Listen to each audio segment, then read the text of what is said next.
So during the presentation, we asked that folks keep their mics muted. We've also enabled screen sharing, but we asked that folks not share their screens, more due to a technical issue from people who haven't done a lot of webinars and workshops. But there will be several opportunities to ask questions during the presentation.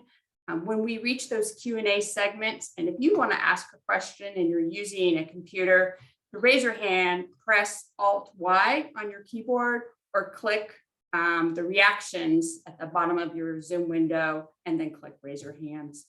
If you called in and want to ask a question, please press *9 to raise your hand, and when you're called upon to speak, you'll be prompted to mute your mic and press *6. So I'm going to go ahead and start sharing my screen so we can go ahead and get started. Let's see here. And so I hope everybody is seeing a slide that says multifamily rezone project. So Keenan, can you confirm that that's what everybody's seeing? We are not seeing it. Uh-oh. That's not what we're seeing. All right, well, let me fix that. Glad I asked. All right, let's try this again. All right. Yes. Okay. But we're seeing your notes. Are you seeing a slide that says workshop agenda? We're seeing your notes. Oh, well, that's not. I'm sorry, everybody. No, we see workshop agenda on the left, multifamily rezone project on the right. Yeah, let's try this again. Third time's a charm, right? All right, you got it? Okay, thank you, everybody. All right, so let me move this. You can move the Zoom bar. All right, so just did our welcomes. And so this is our agenda for this evening. As you can see, we got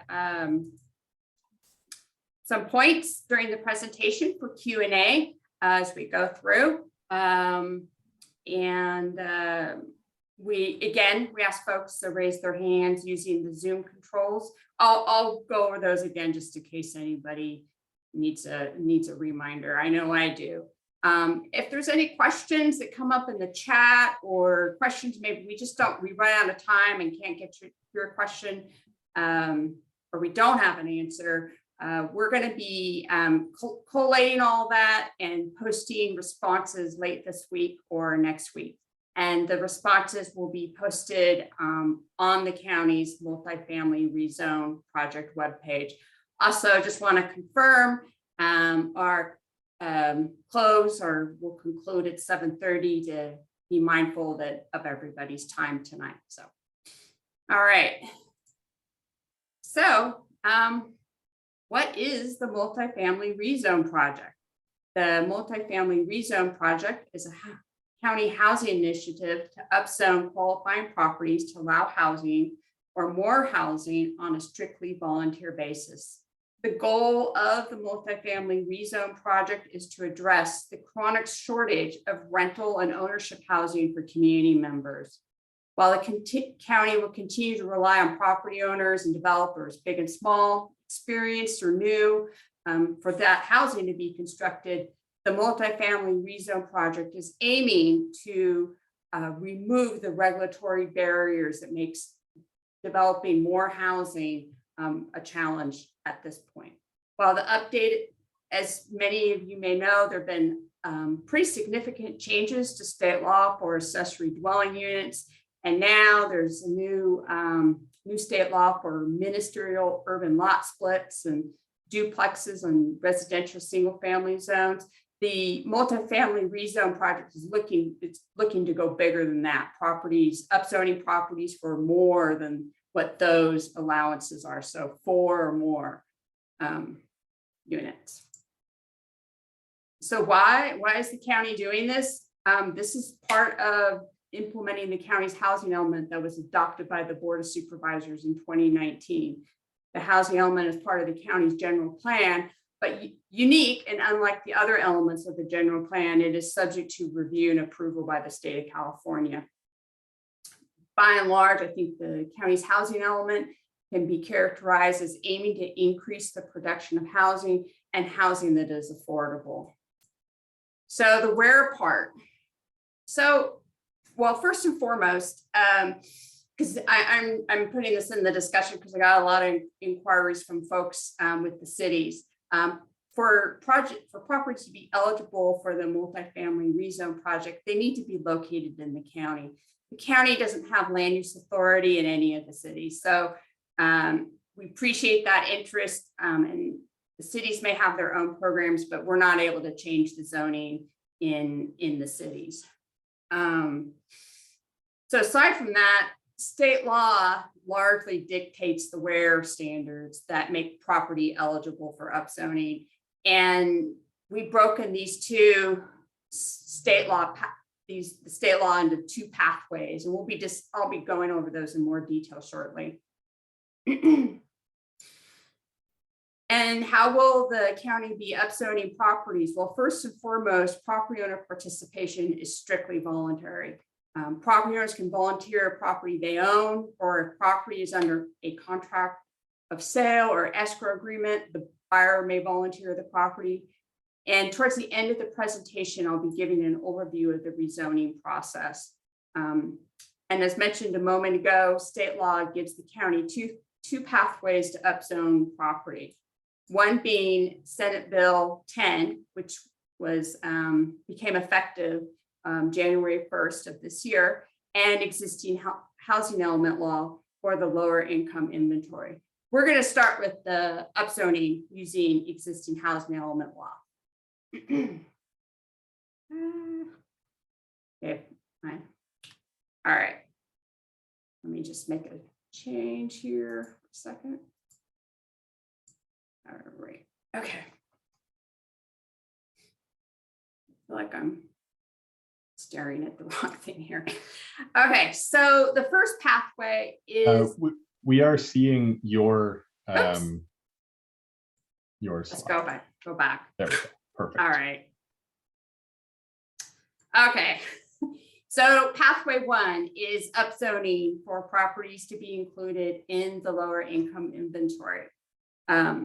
So one of the distinguishing features of this pathway is once a property is upzoned, all the board makes the changes to the local zoning, also the general plan. Properties will have a minimum density of 16 dwelling units per acre. This is a statutory requirement that has to be met for these parcels to be eligible for the lower income inventory. Public water and sewer must be available and accessible. In Humboldt County, sufficient water and sewer means sites are within the service area of an established community services district, and the district has public water and sewer connections available.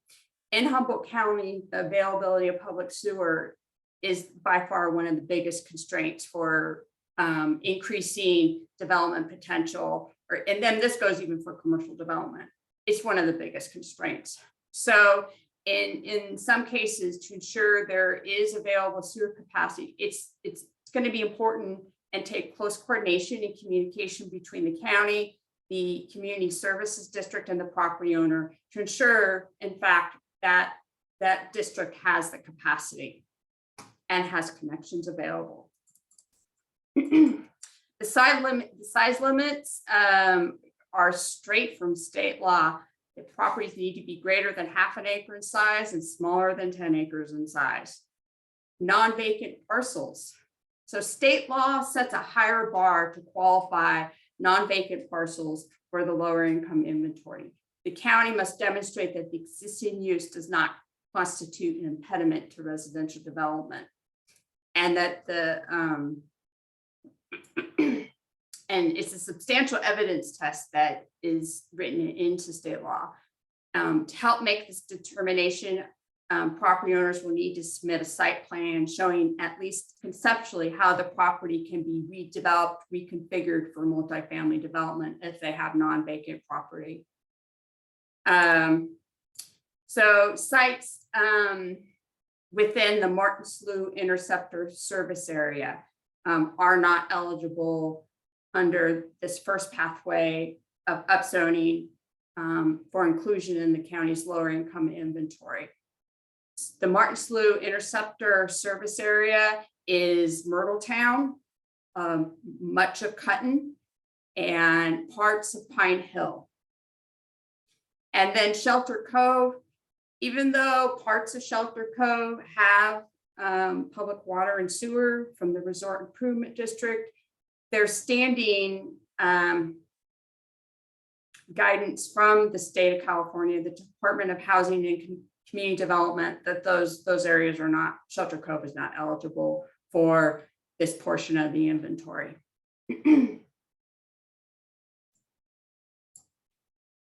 So this next slide kind of summarizes at a very high level what a property owner may expect kind of during the process and at the end of the process.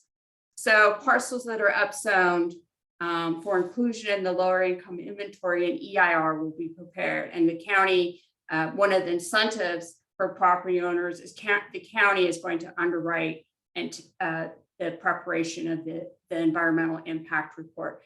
What this means for is potentially, if there are any potentially significant environmental effects resulting from residential development, those would need to be mitigated as part of the project. Sometimes there are impacts pre-construction, during the construction phase, or maybe for the life of the project. So, and you can see those if you've had a chance to look through links on the webpage to the existing R3 zoning, the Q zone. I'm kind of skipping ahead because it gets embedded into the zoning. So there's a lot of disclosure for property owners and discussion with property owners of what this means for them. The property, so another expectation for utilizing this pathway is property will be rezoned to R3Q. The Q will be combined with the R3 principal zone to indicate that dwelling groups, multiple dwellings are the principally permitted uses.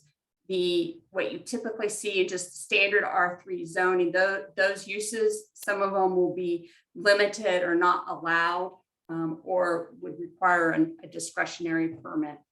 The Q zone that is applied may add, delete, or modify the R3 development standards to make it possible to implement a housing project, to implement the CEQA mitigation that's identified, and if there's any other state housing mandates, which there probably will be. And the terms of the qualified combining zone, this Q zone that you see, that is specified in an ordinance that is adopted by the Board of Supervisors. So that is actually part of the rezoning process. So the point about non-vacant sites, there is in 2017, the state passed a new law that protects rental housing. It's called replacement housing. It's pretty technical provision of state law. And what we ask is property owners, if they have a site that has rental units on it, or recently had rental units on it, to indicate that in their application, because we'll want to go over those details and what early on with you and help you understand what this requirement is and how it may affect your future housing project, and so you can plan accordingly. And then properties in the coastal zone, they will require before the upzoning takes effect, after being adopted by the Board of Supervisors, it has to be certified by the California Coastal Commission. And that's a standard requirement for all properties in the coastal zone when you're changing the land use rules. So I think we're here. We've got Q&A time. So again, if you're using your computer to raise your hand, please press Alt-Y on your keyboard or click reactions at the bottom of the Zoom window, then click raise hand. If you call, I'm not sure if we have any callers, but just in case we do, if you called in and want to ask a question, please press *9 to raise your hand.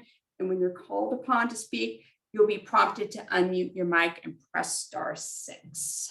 So, we have any questions? It sure looks like we do. Why don't we go ahead? John, looks like you're at the top. Yeah, hi. First of all, I really like this format. I don't get to sit in an audience of people and raise my hand frantically and not get picked because certain people who work in the planning department and sit on the board won't call on me anyway. As usual, when the county starts talking about rezoning property, I have concerns. I've been in the engineering profession for the last 40 years in Humboldt County. I've been a city engineer, city building official, superintendent of a community service district. And generally, as a general comment, I would have to say the Humboldt County Planning Department tends not to look far enough into the future for unintended consequences when they talk about rezoning. And so that is my concern. So is there going to be any notification to properties in the surrounding area whenever these projects are proposed? I'm not muted. Yes, there would be notice. The public hearings, more workshops that are ahead of the public hearings. Let me back up a little bit because I'm kind of getting out of order and that may be confusing. I'm confusing myself. So we anticipate that, well, for a EIR, there's a requirement for doing what's a notice of preparation and to notify the public, the communities, and the potentially affected agencies. And it's pretty common for there to be community workshops as part of the notice of prep. There's also, we expect that there would be and there's a little bit more on this later in the presentation, summarized. There would be workshops once the draft EIR is prepared and released, that there would be an opportunity for the county to have a public workshop, perhaps more than one, for folks to give comment that way. Of course, they can submit comments in writing, and also before the hearings, there would be, the hearings are noticed as well, but the hearings for the Planning Commission and the Board of Supervisors. Okay. If you're specifically interested, and we can,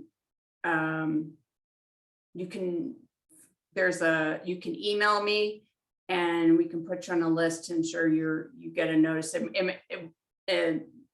the notice may be by email, but to ensure that you get notice and don't miss out on these opportunities to give your input on. Okay. And will this affect other zones like ag zones?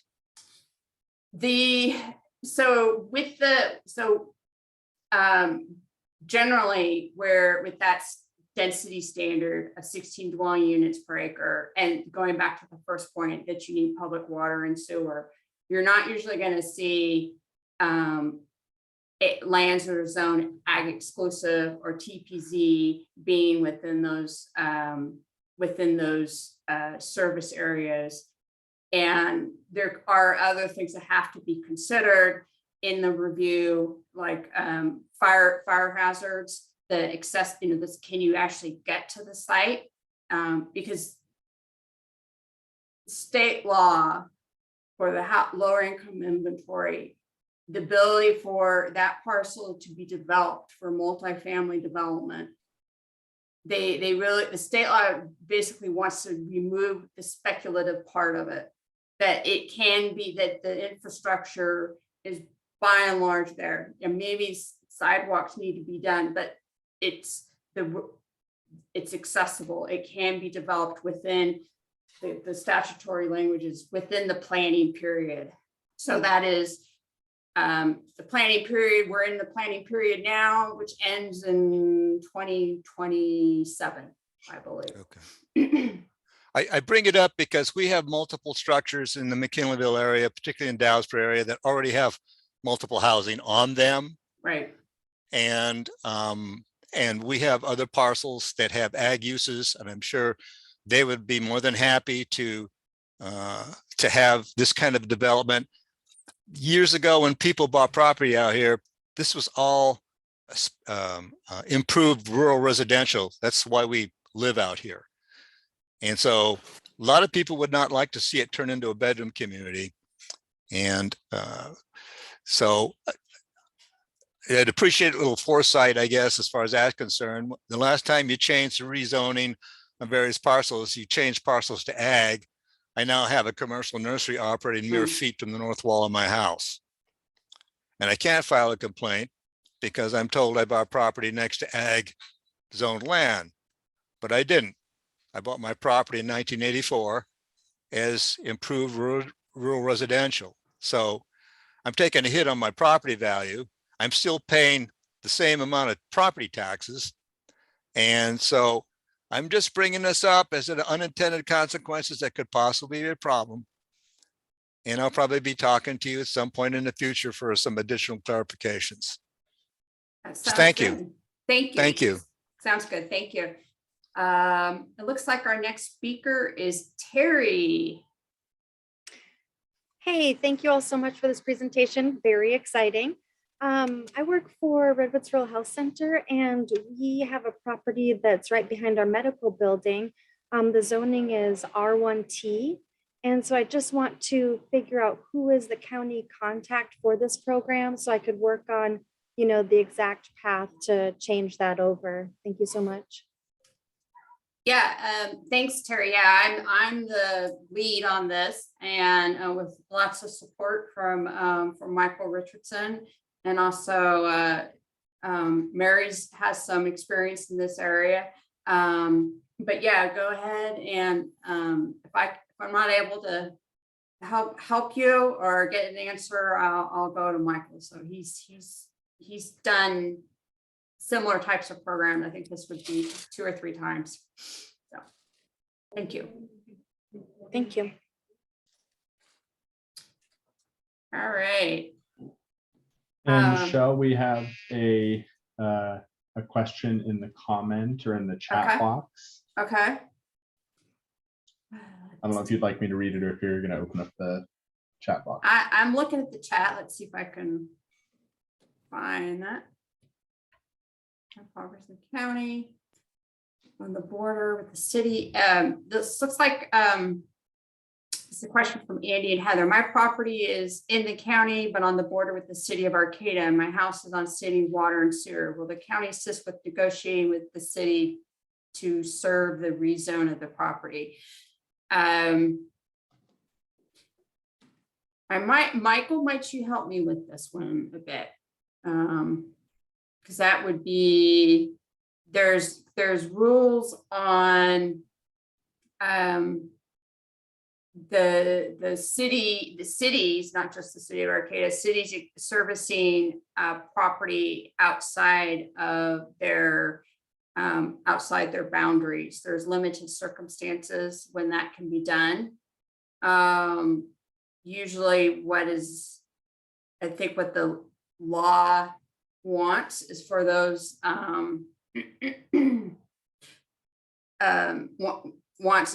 those properties to be annexed.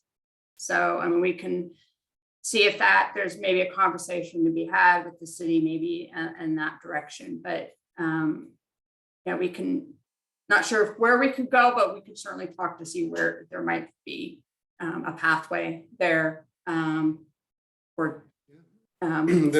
is, the city of Arcata is right now doing this big rezoning process in order to bring in more multifamily into their downtown area. It's called the Gateway Project. And so if you're nearby the boundaries of that proposed district, you would be in a good position to have them annex and rezone your property to allow for that.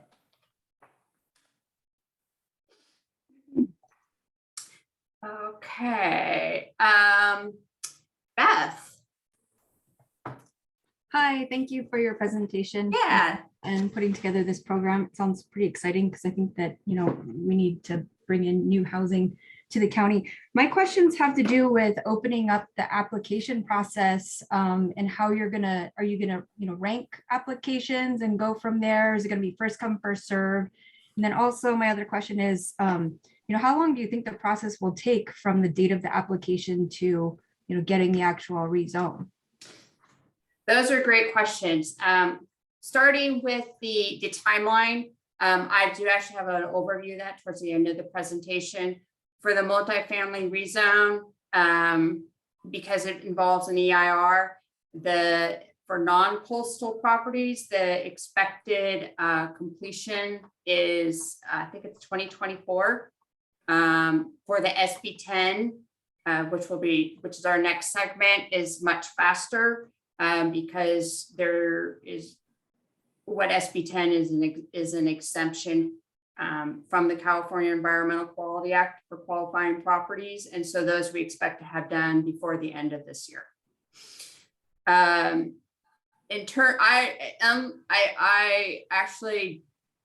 don't think we're anticipating ranking them. If parcels are eligible, they meet the criteria, the property owner is interested, we would invite applications, completion of those. I don't think we're going to be oversubscribed on this because the target on the county's lower income inventory is to a total lower income inventory of around 900 units. That's the goal for not just, I did a brief board presentation on this. But it relates to what the state law requirements are, and then we're going to be starting a new housing element soon. It's really not that far off, actually. So that's the goal. So I don't think we're going to be oversubscribed.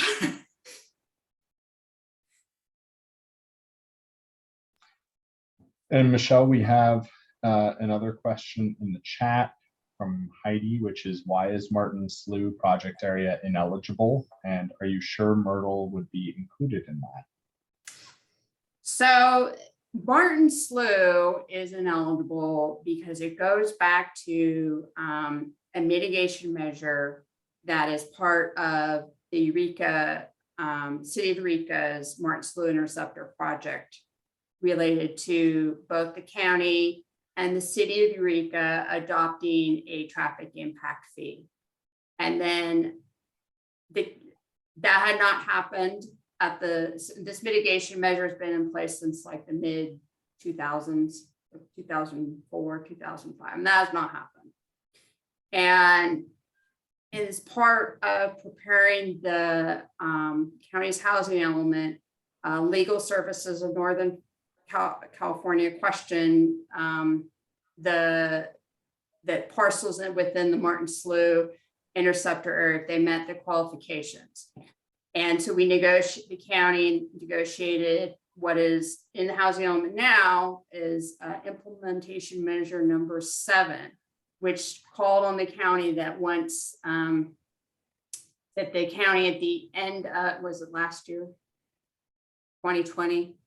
But it 20 at the end, December 31st, 2020, if the county had not adopted, the city and the county had not adopted the impact fee, that we had to remove all of our lower income inventory parcels. They were not eligible. So until parcels are, that mitigation measure is resolved, however that may come about, those parcels not eligible for the lower income inventory. It does not mean they aren't eligible for upzoning, either initiated by the project proponent or SB 10, which we'll talk about in a moment. But there's enough, they've cast enough shadow of doubt for us to claim those. And it would be a high hill for the county to climb at this point. It's a long story. So I hope that answers your question, Heidi. Okay, it looks like we got through the questions. So we're gonna go ahead and move to the next segment of the presentation, which is talking about SB 10. So this is the second pathway. So SB 10 is a new state law that enables streamlining for housing projects to upzone properties for residential development in qualified areas. And so if parcel qualifies and the jurisdiction, like the county, does all the right steps, the projects are exempt from CEQA statutorily. So what are those they have to be, first and foremost, they have to meet all of the urban infill criteria. So the parcels must be wholly within a US Census designated cluster. And got a quick slideshow that shows kind of where those are. It needs 75% or more of the property's perimeter must be developed with urban uses. SB 10 doesn't define urban uses, but it's anticipated it would include schools, commercial uses, residential uses on small lots, like city-sized type lots. The parcel must be presently zoned and planned for residential use, and it must be a legal parcel. So this is part of the screening we'll have to do is to look at if parcels are eligible for this pathway, because there's probably will be some interest, which would be great, but we have to make sure it meets all these criteria. So as far as the urban infill, let's take a look at those, but I might need to change my mouse. Yes, okay. This is just a quick slideshow. I'm sorry that the colors are probably not that great. So what you're seeing, this gray area, these are the 2020 US Census designated clusters. I'm getting help from my cat. So that McKinleyville, there's a little bit of area around Glendale that are US designated clusters. We see the city of Arcata. I've gone a little too fast. A little bit on the edges of Arcata is US Census designated cluster. So this slide's a little bit more zoomed in. Sorry, the scale is a little wonky. There's a little bit of area along Jacoby Creek Road. There's some area, this looks to be off of Freshwater or Old Arcata Road. Myrtletown is US Census designated cluster. Looks like there's also some areas up in Manila, Fairhaven that are designated. So we got some Cutton, all Pine Hill, pretty much all Humboldt Hill, and still some areas out on the peninsula. We can see that there's some areas around the city of Fortuna, along with the city of Fortuna, a little bit out in Hydesville, and Scotia and city of Rio Dell. So, but do keep in mind that it's a very critical criteria, but there are the other requirement, like there has to be available public water and sewer. I spoke with the Palmer Creek CSD, which provides sewer service near Fortuna. They don't have any more connections. They have a contract with the city of Fortuna, and they don't have an ability to get more sewer service. So even though there's areas there that are urban infill, there could be some other limitations that need to be considered. So some of the other criteria for SB 10 eligibility, the the upzoning cannot reduce a parcel's existing general plan or zoning density. You're gonna see that more like where maybe a property is zoned R3 and planned residential multifamily, and someone wants to utilize SB 10, that would probably be reduced density. So that would not be eligible. But properties in the Martin Slough interceptor area may qualify because it's SB 10 parcels aren't using the lower income inventory law to be upzoned. Properties in the coastal zone will require further screening for eligibility. That's due to the fact that there's just additional layers and requirements related to those parcels. I'm just doing a time check here. And so one of the distinguishing features with SB 10 is 10 housing units per parcel. It's on a per parcel. They don't use the density standard. So if it's a fairly large parcel, it would be a little more spread out. A smaller parcel, a little denser development. So in terms of what a property owner could expect if their property is upzoned using SB 10, due to the language of SB 10, we anticipate there will be a minimum density requirement because, like I was just talking about, there can't be a density reduction. So as part of the rezoning process, working with the property owner to find a build out that meets the requirements of SB 10, but also fits within the what the property owner's vision is for their property. But we do feel there will probably be a minimum number of housing units that has to be built. The number of housing units is capped at 10 units.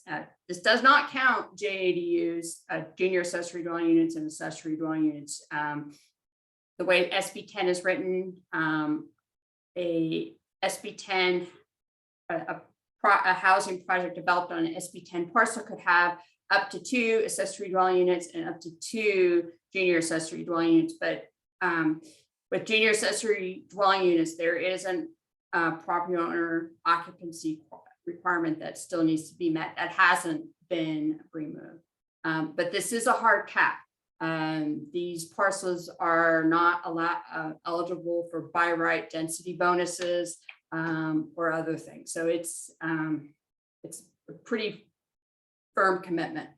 Like I was just talking about for the inclusion in the lower income inventory, these properties will have a new zoning as well, an R3Q. The Q will be similar in that it will modify the standards of the R3 zone to match the regulations. And again, parcels in the coastal zone will require certification. Missed anything here?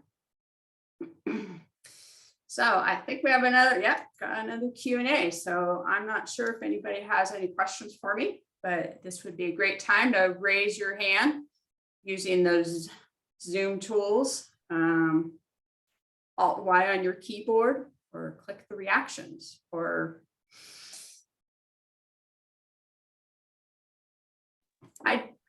John, go ahead. Oh, I just unmuted Eugene Denson. Oh, okay. Hi. Hi. I'm in Humboldt. I didn't see anything in Southern Humboldt. Are we not in this project? So that's a great question. And I've had some inquiries from folks that are located in the more southern parts of the county. So the US Census designated clusters are based on population and it's data that the census gathers, and there's no US Census designated clusters in Southern Humboldt. The Scotia is the one that's most southern of the designated clusters, and that's the 2020 data, census data that we have. There could be parts of Garberville. I think they do have some connections, potentially Miranda. I think Miranda has sewer service. Weot has sewer service. So there could be under the first one we were talking about, the lower income inventory property owners, willing property owners who want to participate. If they have sewer connection and water connections, we'd be very interested in talking with them. Okay, thank you. Yeah, thank you. Okay, let's go back to John. Yeah, hi. Is there a potential for developers pooling their efforts and getting a sewer extension to meet the requirements for water and sewer availability? A lot of the counties are on on-site sewer. That's a great question. It's the only kind I ask. I mean, anything is possible. I do know, I mean, there are state funding programs that can help a developer pay for infrastructure, but it does come with, by and large, you know, there's a lot of requirements associated with those programs. Yeah, I'm not aware of kind of a cooperative situation, but we do have some creative folks in our community. Okay, thank you. Thanks. Okay. And we've got a couple questions in the chat. The first from the letter A is, can the parcels be in the 100-year flood zone? So try not to confuse my my content, because there's some other changes to state law, housing law, that kind of intersects, and so it gets a little confusing times. So if it can be demonstrated that those parcels are buildable, that you could build housing on those projects and meet the flood zone requirements, that could be possible. Michael, you might want to elaborate a little bit more on that one. Yeah, sure. Thank you. Yeah, in terms of the flood zone, you're right that the finished floor needs to be at least a foot above the base flood elevation, and there are plenty of engineers that can figure out what that looks like on your property.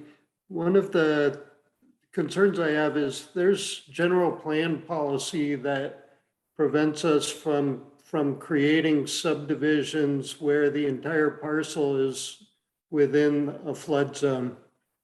And so we'll have to work with you more closely to figure out if that policy would prevent a rezoning. Thank you, Michael. Sure. And then I think we covered Eugene's question just a moment ago. I see a question from Sherry. How will the county enforce the owner occupancy requirement? Another good question.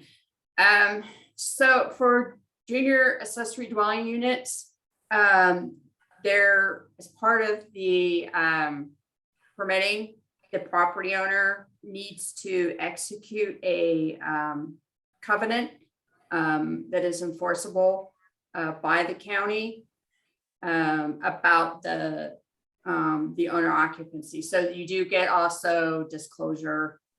So if the property sold, this is a recorded covenant against the property that would be picked up in a title report.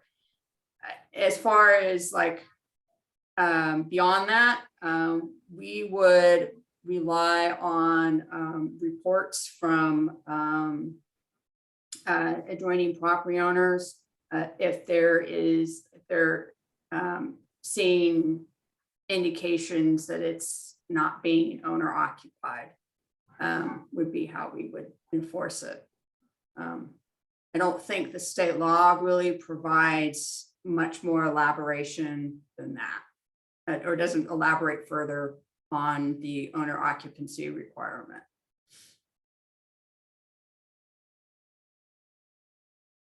So hopefully that's helpful, Sherry. So just one more check-in with everybody, see if there's any more questions on SB 10. I know this is pretty high level, but yeah. All right, we're gonna move on to see what we got here. So this was something that I thought would be important for folks to hopefully come away with an understanding on. Is when are housing units required to be price or rent restricted? I can understand why that would be a question for a lot of folks, especially when you see that pathway 1 is for inclusion in the lower income inventory.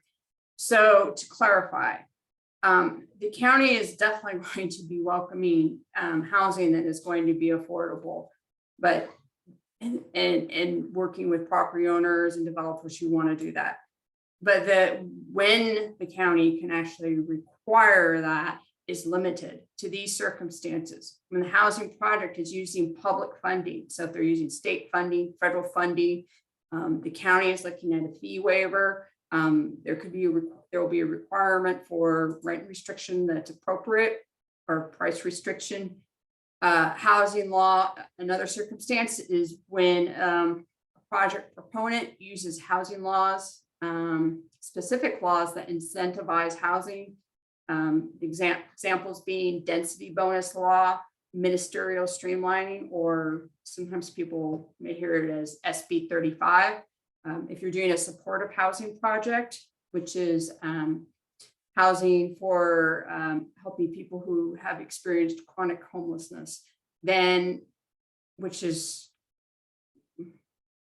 a part of state law that you're doing supportive housing, it has to be rent restricted. And then if you're doing a housing project on government land or land that was previously owned by the government, but there's a disclosure process. If a special district, a school district, the county, city is disposing of land, there's disclosure requirements on the uses of that land. But I thought this was an important point, and I hope everyone has a better understanding about when it's required in the context of Humboldt County.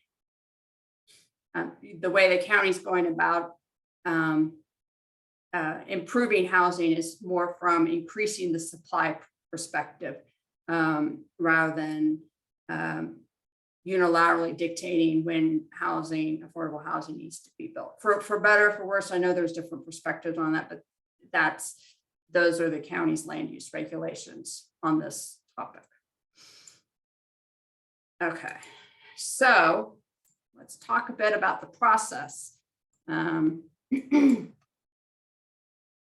So these processes are similar, but there's a little bit some differences here. So this slide is the lower income inventory, the upzoning process and timeline. So we start off with the property owners volunteering their property. And I want to acknowledge that I think there's some folks that are on this call, or they've certainly been in contact with me and they're waiting for this online application to be ready and post. I haven't been able to do that yet. But it's obviously we've reached a point where it's imperative that gets done. So I thank everyone for their patience, and I'll push out an email when it is published, like I've done to the folks.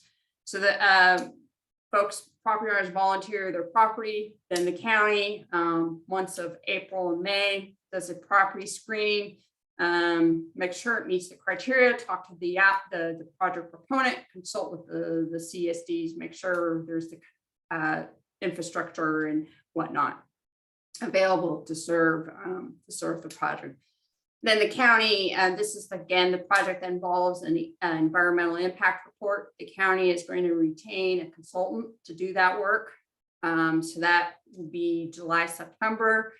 And then this is a long phase for everybody, but the county initiates and prepares the EIR. We also do the initial draft of the R3 zoning. It'll be available to the public this ETA of October of this year through to December of 2023. So it is a long time, but we want a really solid environmental document going forward in the process and get input from the public. We circulate that draft EIR and we get public comment. This is, I think I mentioned doing public workshops for that. So January, March of 2024. And then the public hearing process notice public hearings to an adoption, approval of the final EIR, and planning commission and board hearings. So a little more than 2 years. So SB 10, so this is the fast way, but 10 housing units is where that's what you get. So same first part of the timeline looks about the same. We got folks volunteering their property, March, county doing the screening. We do need to do what's called an SB 18 tribal consultation because we're changing the zoning and land use for property. So this is an important step. So that'll be about May. And then we draft in June, draft the R3Q zoning. We have public workshops in the summer and head to the planning commission and the board of supervisors for hearings August, November of this year. That's what, in terms of timing, the process that the county staff is envisioning. Okay, all right, we got another Q&A. So, yeah, I'm not sure if anybody's got any questions or whatnot. That was pretty fast. So yeah, if you want to just raise your hand if you got a question. I'll check the chat too if I can find it on my. Okay. All right. Oh, I see A's got their hand up. Yeah. Hi there. I'm curious if a property has unpermitted structures on it, are you able to retroactively apply one of these methods to that? Or does it have to be for new construction? That I have not thought about that. That's seems like something that could potentially be done if it meets the requirements, especially if there was maybe the capacity to potential to add add more units. I would certainly invite you to, because the application is it's non-committal. You're not paying application fees. You decide this is not the program for you for whatever reason, then there's not a commitment on your part. In fact, like we want to be conscientious of people's time and their effort, that we kind of get some pre-screening done, that we know that some of the most critical criteria can be met. There's public water and sewer, and then later ask for like when I was talking about the non-vacant parcels need site plan, at least shows conceptually that the property can be developed for multifamily. Not asking for that up front, because that might be a lot of effort and time on your part, where maybe we got some more basic questions to ask first. So I would say go ahead and throw your hat in the ring, so to speak. So all right, I see a question about can you expand a little on housing projects on government lands regarding rental and price restrictions? When state law dictates, like when you're disposing of government land and you don't, it's not being, there's like a priority order of like who that the governmental entity should approach about purchasing the property, and then in of governmental agencies. And then if there's no takers, then I believe the governmental entity needs to approach a housing, put it out to bid for housing development. There could be some other priorities in state law. It's been a while since I've looked at that. And then if it's purchased by someone who's going to do housing development, a certain percentage of the units have to be price or rent restricted. It's set forth in the statute. I think it's 10 or 15%, something like that. If you're interested, I can email you some more information.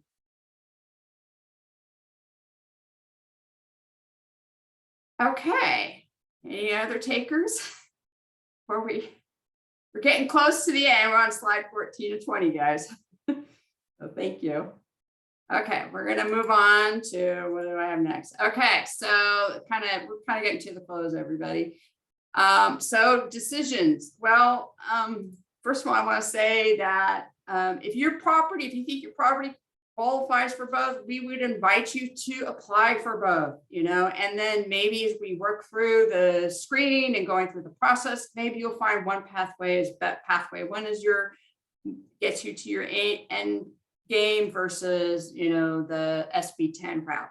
So if you think you qualify for both, then we would invite you to apply for both. So, and it can be done in a single application. It would just be a notation or what have you. So we're not gonna, make it overly complicated. So this slide is intended to kind of show where there's commonalities between pathway one, the lower income inventory, and pathway two, the SB 10. So in both cases, public water and sewer must be available and accessible to be eligible. Both cases, we've got state law dictating the qualifying criteria for property to be eligible. Again, coastal zone, we got to look at those more carefully. There's just a lot more requirements from state law and case law that will affect eligibility.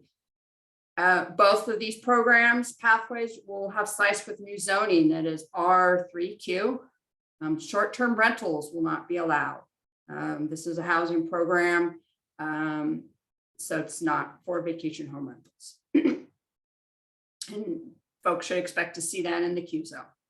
Though in both cases, there will be notice public hearings before the Planning Commission and the Board of Supervisors, and parcels in the coastal zone will require certification prior to the upzoning taking effect. So kind of a different side-by-side comparison of the two programs. Lower income inventory, you get the benefit that you can build the higher density. Minimum density is 16 dwelling units per acre. Counties preparing an EIR.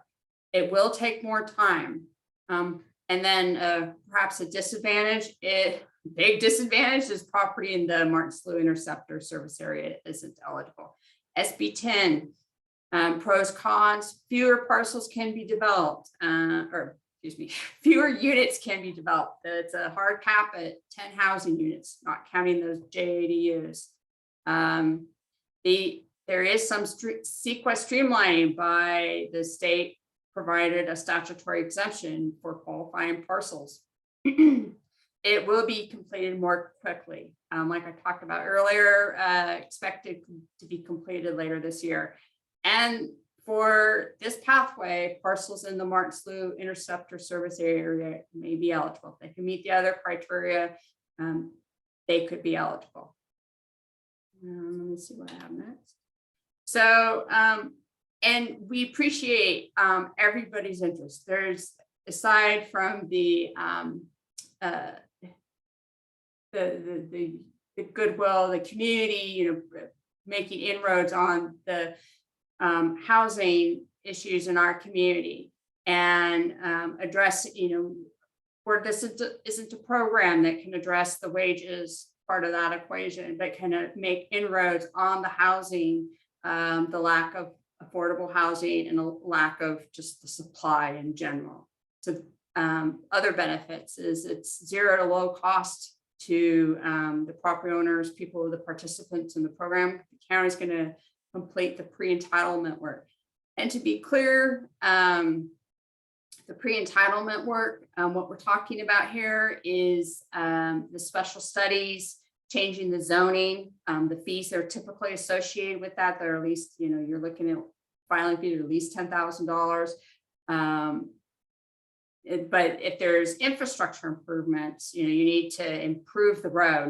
The right of way is there, but it needs to be made wider.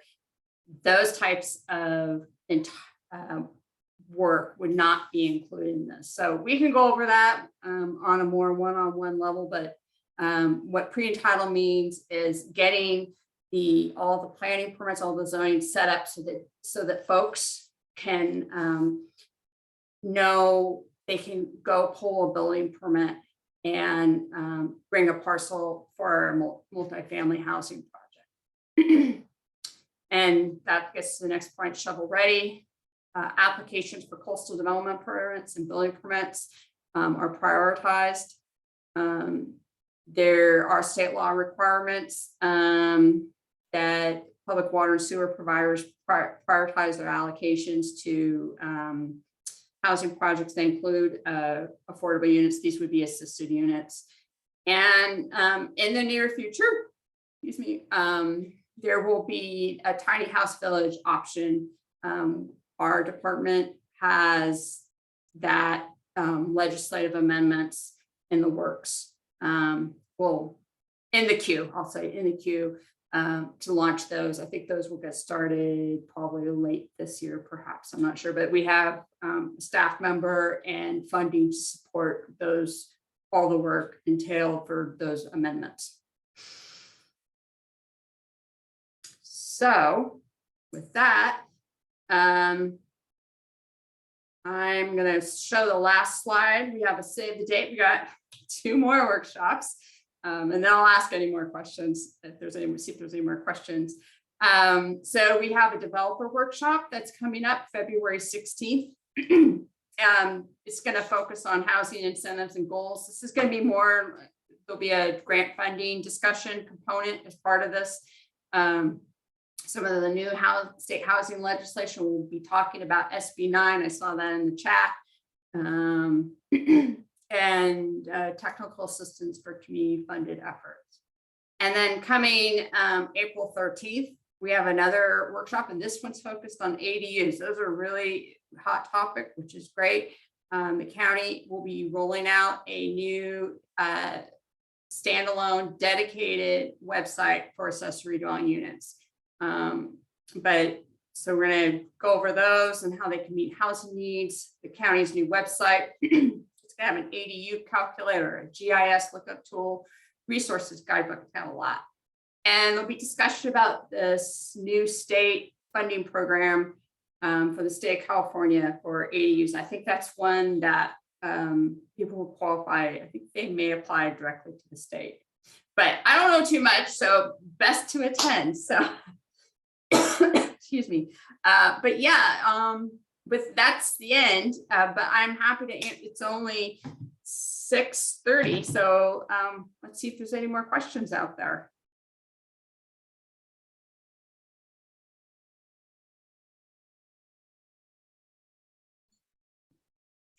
Okay. Check. We had one question in the chat, which I think you saw, which was, will you have information for SB 9? That'll be at the developer workshop, or? Yes, we're going to be talking about SB 9 at the developer workshop. That's the new state law for what are ministerial urban lot splits and development of duplexes on single family residential parcels. Beware though, one of the qualifying criteria is, again, the property must be wholly within an urban cluster. So to be eligible for SB 9. So that's just something that you might want to check out. And the data layer is probably a little tricky to find. I'm seeing that. And so I did create a little navigation instruction sheet that's a little bit buried. So I'm going to make that a little more accessible for folks to find. That's one of my notes to myself of homework. Make it easier. And because it's a pretty important data layer. I think the Martin Slough interceptor, that's a new data layer. And I'll put together something to make that also easier for folks to find. This is pretty important. Hey, Michelle, I have a suggestion. Maybe after everybody's questions are answered and we're about to sign off, you could just wrap up by sharing your screen and pulling up our web GIS and showing people how to turn those layers on and off. That's a great idea. Thank you. Sure. I think I'm seeing Victoria's question. I have 2.75 acres in McKinleyville with existing houses with water and sewer. Would these impact upzoning my property? I'm coastal off of Murray.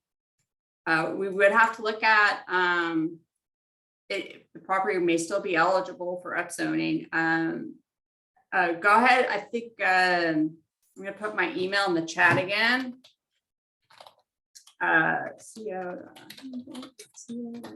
Victoria, I recommend if maybe just shoot me an email with your question with some more details, and we can take a look at that and see what I think there would be a pathway forward for you. And Joe, I see your question about Lolita, so we can kind of get to that in as part of looking at the GIS. I don't think it is, but we'll take a look. And I think Lolita's been doing some improvements to their sewer system, or I kind of have a vague recollection of that. But so I'm not seeing any hands. So I think I'm going to change my screen share to, let me get myself set up here. So I see a block. Not sure what you're seeing, but nothing exciting there.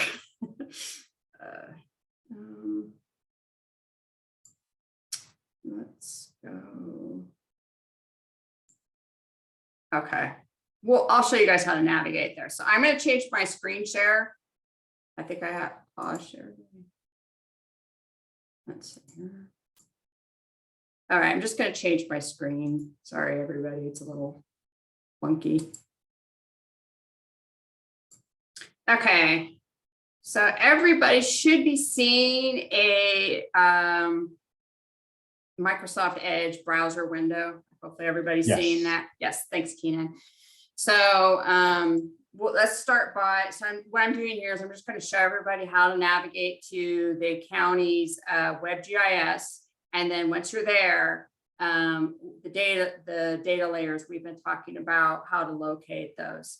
It'd be awesome and future self to video record this and put it on make that accessible, but we're not quite there yet, but we've been thinking about that. So I think in your browser window, if you just do Humboldt County Gov, let's see if we can, okay. So I think everybody saw that. So you want to see HumboldtGov.org is the county's official website. I'm sorry, folks already know how to do all this, but just in case there are folks who haven't done this before, I can help them out. So county homepage, go in there.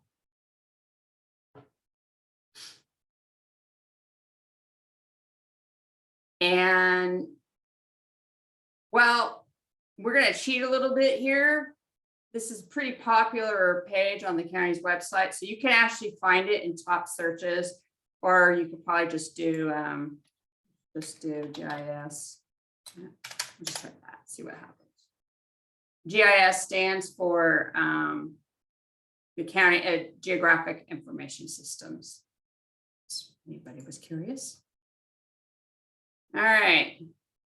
So this window, we have the GIS/mapping. You want to go to Web GIS. Click on that. And this brings you to, got two options. You can do mobile GIS. I haven't used that too much. I think I've done that once. But probably really the best capability and easiest to use is probably the desktop. And so I'll just go ahead and click on that.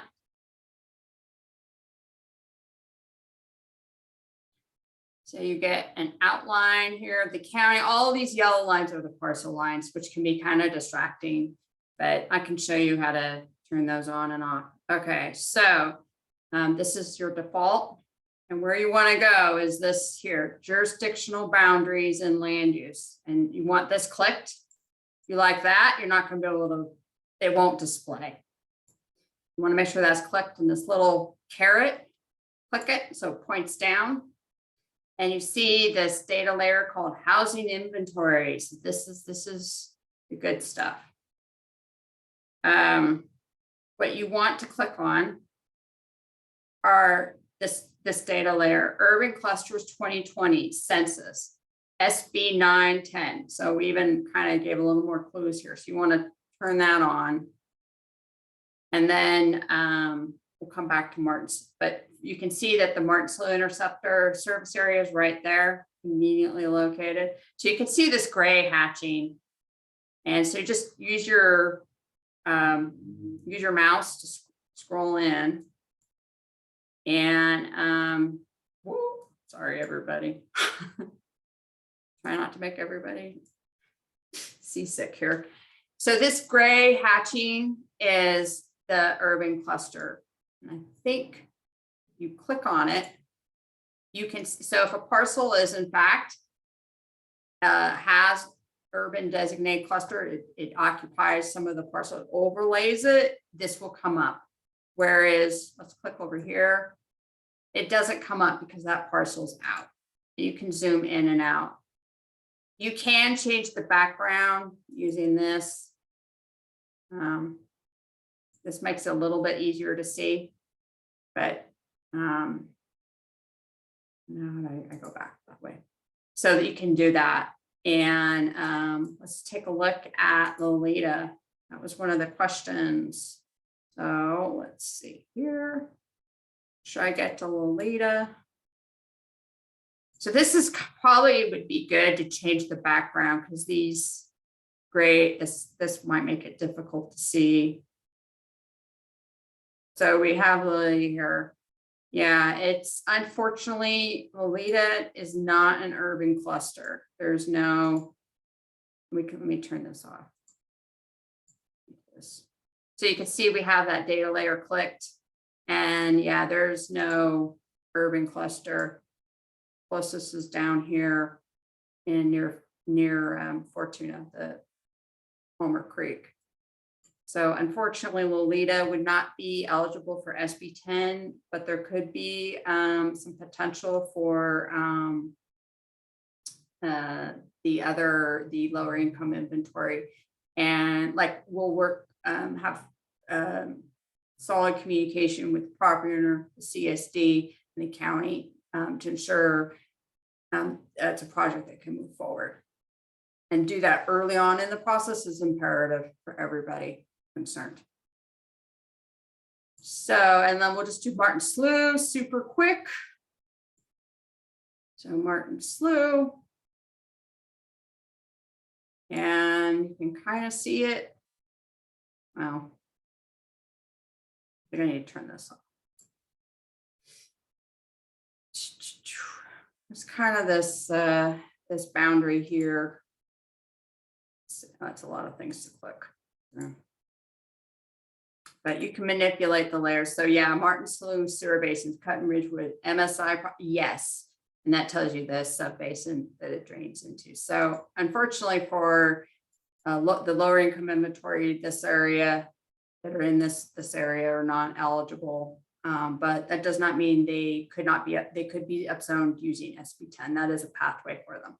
So, and this is a data layer we got in, we worked with the city of Eureka for this data. So it's their infrastructure. MSI, the Martin Slough Interceptor is. Okay, I'm gonna stop sharing my screen and just check in, see if there's any more questions. Yeah, Terry's got a question. Yeah. Hey, I was just wondering, we have been talking a lot about community services districts. Is there kind of like a side project to help them be able to support more housing? I think that's a primary issue in our area. Yeah, there's actually housing element policy, or actually it's an implementation measure that the county is to, I don't remember the exact language, but to work with the CSDs to help them where there's their direction on their end to improve their capacity or make upgrades. So there is policy to do that. And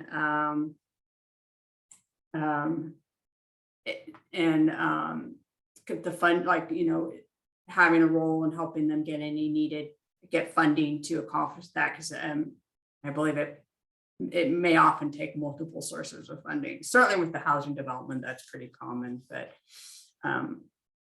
we would invite a CSD to approach us if there's an interest and some direction from the CSD leadership and to do that. That's really awesome. Thanks so much. Okay. Anybody else? Okay. Well, I think we're getting out of class early, everybody. So I want to thank everybody for taking time to attend tonight and to be part of this, and to and for their interest, and spread the word. If you know someone who may be interested in this, let them know, hopefully make some inroads on the county's housing situation. So the affordability and the supply issues that the county's experiencing in other jurisdictions as well. It's pretty rampant. I thank everybody for your time. Thank you. Good night.